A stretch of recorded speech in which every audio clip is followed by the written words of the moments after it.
Do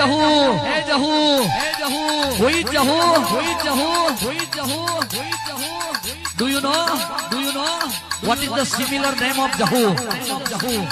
Jahu કોને કહેવાય?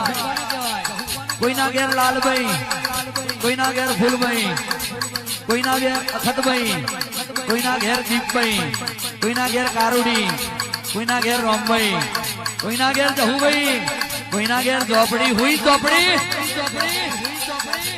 કે ભણતર ભણવું હોય તો ચોપડી જોઈએ, વેપાર કરવો હોય તો રોજમેરનો ચોપડો જોઈએ, ખેતી કરવી હોય તો રોપડી જોઈએ. સવારમાં રોક હોય ને રાતી રાજા બની જવું હોય તો કાવરી ઓછો વારી શહેર જોઈએ, મોન નો મુગઈ જોઈતી હોય મેલડી જોઈએ. પણ આજે આ ગામ, કાલે પેલું ગામ, આજે આ તાલુકો, કાલે પેલો તાલુકો, આજે આ